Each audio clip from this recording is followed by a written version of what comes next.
sustainability. I know for me personally, that's always something that I struggle with.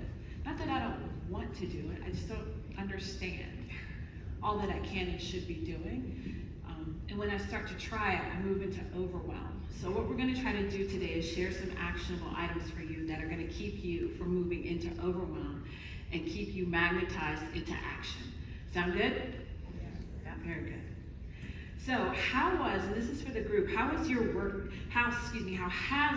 directly impacted the lives and quality of life of residents in your community? And to that point, how does equitable economic development play into all of that? Leslie, you can go first.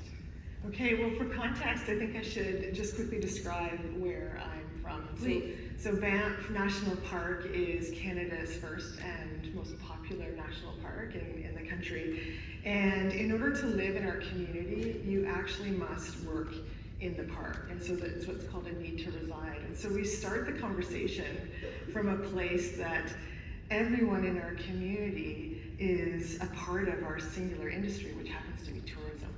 And so it sets us up for, we're really interesting, I guess, laboratory for what happens when you have a community that understands the importance, certainly the economic importance of tourism. So all of that to say, when we embarked on our recent vision, our plan to lead tourism for good, we could not have done that without our residents. And so we had over 2,000 people from a community of 9,000 people participate in the process, both giving us their feedback on what they love, but also very clear about what's not working for them.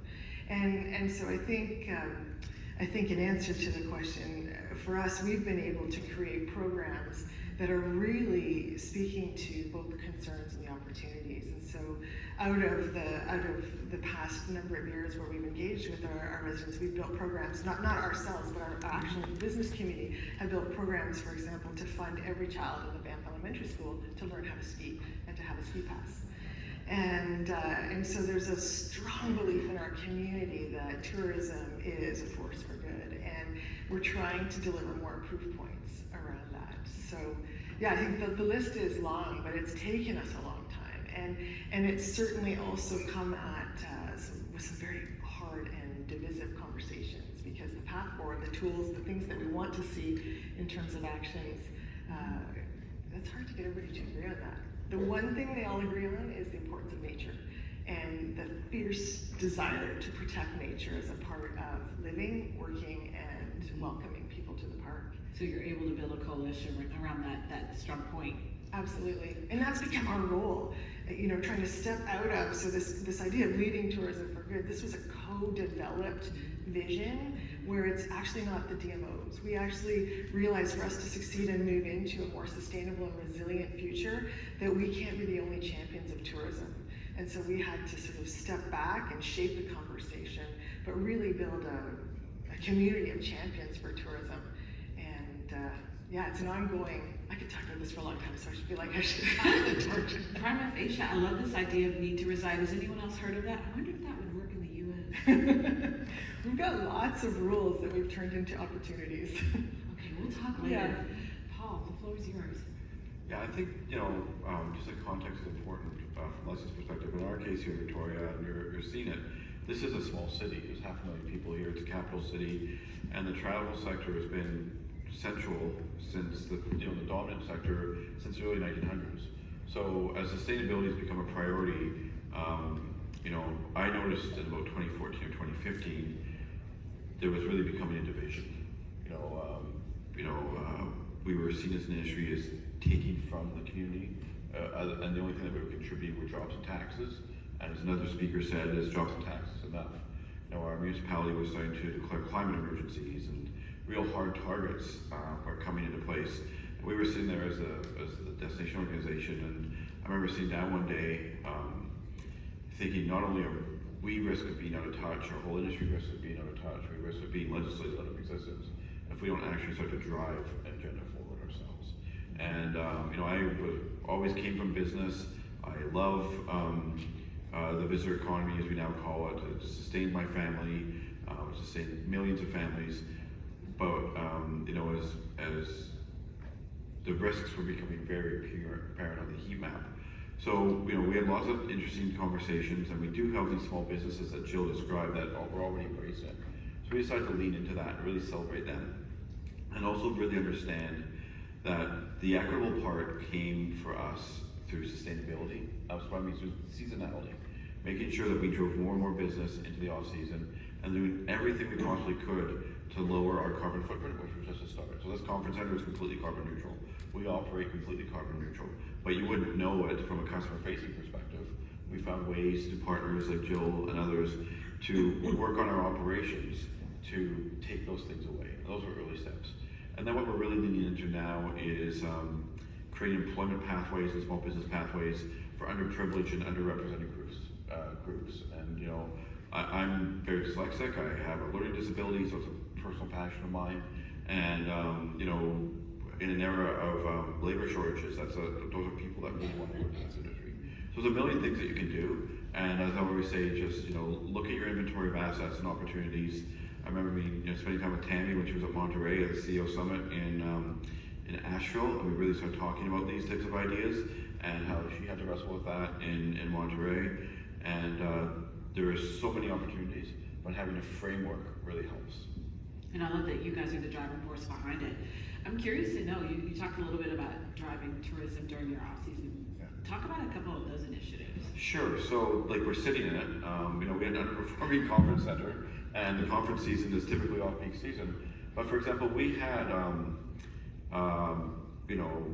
pressure for motor coaches to electrify, or to actually now going towards biodiesel because that's a more viable form, or hydrogen actually is also looking very promising. But these are $700,000-$800,000 investments per motor coach for a family-owned company, and they need to see that sustainable year-round business. So if I was successful in driving off-peak season business to conferences and sports, they could have a pathway. And I remember sitting in a coffee shop where, with a very prominent business person who owns the motor coach company, I'm saying, you're not going to be able to lobby your way out of this. You're going to have to change. You're going to have to be able to become sustainable. But what I can show you is a business plan so that you can have a certainty to buy those $800,000 motor coaches that may have some riskier technology, because I'm going to crank this conference center full with high value visitors, and you're going to have programs going to the butcher cards like we had last night all winter long, right? So that's a practical example of linking business back to and what we're really finding is sustainability requires investment in capex and capital expenditures, and you need revenue and you need profitability to have that to happen. Big up to you, Paul. Big up to Paul. Thank you. All right, so tell everyone also where you're from. Yes, so if you would fly across Canada, you would first fly over Iceland, then Norway, then Sweden, and then you would be in Finland. And then you would be in Russia. So that explains a little bit why we were talking about NATO earlier. It's a country of northern lights. I'm sure you see them here as well. It's the country of the happiest people in the world. So 6th year in a row, we were given this privilege of an acknowledgement that we are the happiest people in the world. People ask me, and the Finns always ask me, or ask like, why are we the happiest? I think it's one of the reasons is that sustainability has always been there in our lifestyle. We've lived out of the nature. My dad took me hunting when I was 6 years old. I had a little plastic gun, and I was hunting moose with my dad. My mom used to make us our jams and the juices that we drank when I was a kid at home. So we learned to live out of nature. Finland is well known for travel industry in Lapland. So although my destination is Oulu, which is the future European capital of culture, year 2026, bringing a huge initiative to my city of 50 million euros of investment in tourism and cultural events by 2026 with great expectations of tourism growth by 20% by 26. I'm actually talking about Lapland a lot because it's the Arctic. I'm at the Arctic coast now, but the true Arctic shows the climate change that is happening so well. I used to be a DMO, a CEO in Levi, which is a ski resort. The whole municipality has 6,000 people, and the village itself has 900 people. It has the second busiest airport during the wintertime of all country. The village is filled with 25,000 tourists that the 900 people plus the seasonal workers try to cater during 4 months in the winter, which is not very sustainable. And also it completely changes, for example, the waste management. That's actually the topic we haven't discussed at all at this summit. So imagine the waste management system that is made for 1,000 people trying to cope with suddenly 25,000 people overnighting there. So it creates unique challenges, and one of the things that the DMO started doing was actually talking to the municipal leaders and trying to figure out how we can make it nice for the community, because they started to complain when the tourists come, everything was overflowing. The system couldn't handle this. And on the other hand, if you would measure year-round waste management to 25,000 people for 8 months of the year, it would be oversized system. So we tried to start figuring it out, and it started from like grassroots level in a way that we figured out that the people who were catering the chalets there, they didn't have permits to recycle. So even when the chalets had a recycling system, they ended up in the same garbage because the people taking care of the chalets didn't have the permit. So tackling small issues like that help the community to feel better about the tourism. And it is amazing to have an international airport with direct flights all over to Europe from a small village that size, whereas I'm now in a city that is the 5th biggest in the country, and we don't have direct flights to Europe. And we have over 210,000 people there. The tourism affects small places that much.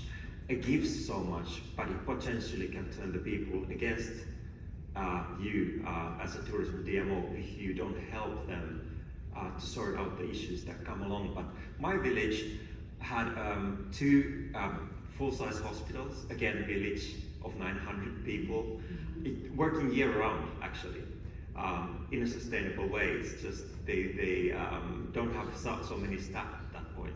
So trying to figure out how to become year-round destination, I think for that DMO is the key element to start bringing in sustainable tourism in this area. It's interesting to hear the conversation, the difference in the conversation with regard to resident sentiment between Leslie and YT. Paul, I would love to know, like, let's talk a little bit about the role of resident sentiment and engagement in promoting sustainable destination growth. What's the vibe here in Victoria? Like, how are people feeling about this? It's actually pretty good.